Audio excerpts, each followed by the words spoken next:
Hi everyone.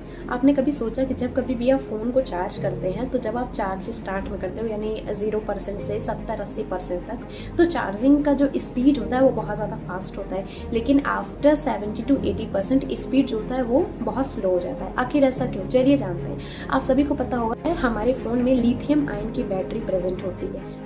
तो charging के समय करंट के आयंस एक से दूसरी तरफ फ्लो होते हैं। तो स्टार्टिंग के जो फेजेस होते हैं इंस्टेंट करंट फेज कहते हैं। जब बैटरी पूरी तरीके से खाली होता है तो चार्जर बहुत तेज़ी से, बहुत स्पीड में करंट को फ्लो करता है, बहुत तेज़ी से करंट को पास करता है। तो आयंस अपने आप क्या होते हैं, फिक्स हो जाते हैं, ठीक है। और इसे कांस्टेंट करंट फेज कहा जाता है। क्यों? क्योंकि लगभग आपका चार्जर पूरी तरीके से खाली था तो आयंस को जहाँ कहीं भी स्पेस मिला वो वहाँ फिक्स होते गए।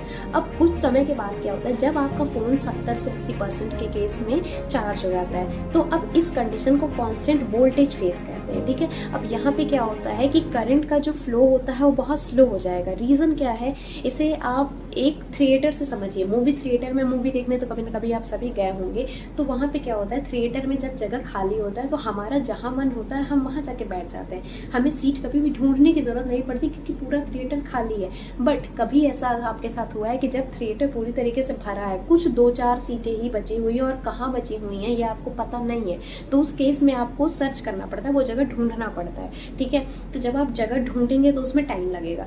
तो सेम यही चीज़ होता है चार्जर के साथ। जब आपका फ़ोन जो है वो लगभग 70-80% चार्ज हो जाता है तो कुछ ही स्पेस बचा रहता है। अगर इस समय भी चार्जर बहुत तेज़ी से करंट को पास करेगा तो आपका फ़ोन जो है वो बहुत ज़्यादा हीट हो जाएगा और हीट होने के बाद ब्लास्ट होने के चांसेस बने रहते हैं। इसी वजह से स्पीड वो बहुत ज़्यादा स्लो कर ले। तो कैसा लगा इफेक्ट, कमेंट सेक्शन में ज़रूर बताइएगा। Thank you so much.